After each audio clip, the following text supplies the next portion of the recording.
Hi guys, and welcome back to my channel. Those who are new, I hope you guys subscribe to my channel so you will not miss any of my amazing recipes. Those of you who are already here, thank you guys so much for your support. I really do appreciate it.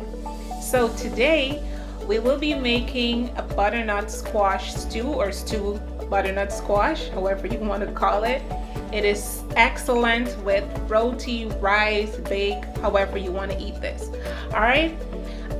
So without further ado, let's jump right into this video.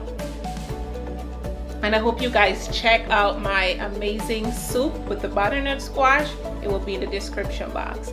So here I have one large butternut squash, and I'm actually using a heavy knife.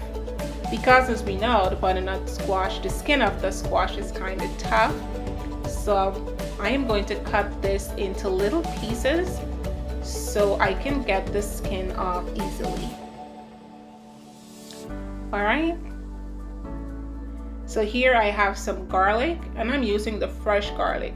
By all means, you guys can use the ones that are already in the jar, or you can use the paste. That is just fine. So I'll be having this with some mushrooms. This is going to be super delicious. So I have 2 tablespoons of grapeseed oil, and I'm adding my diced onions. I'm going to give that a good stir. Then I'm going in with my garlic. We would allow this to cook for about 3 to 4 minutes. All right, after adding the mushrooms. I love garlic and onions. Absolutely amazing.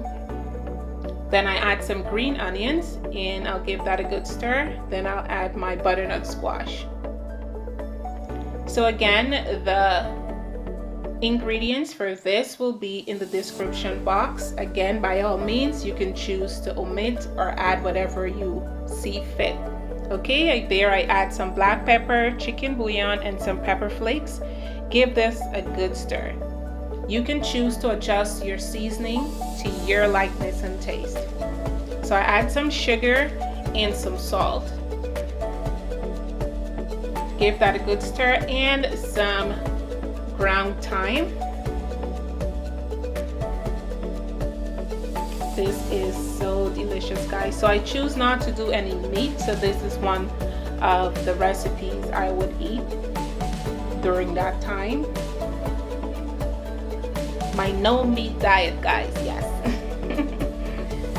So this smells and tastes amazing. So allow this to cook for approximately 25 to 28 minutes on medium-low heat.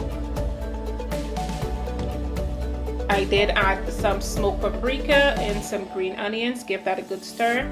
Make sure, again, it's to your likeness and taste. All right, and then it's done. It is amazing. It is healthy. It is absolutely delicious, and I hope you guys try this. If you guys are new, please do not forget to hit that subscribe button, and I'll see you on the next video. Bye-bye.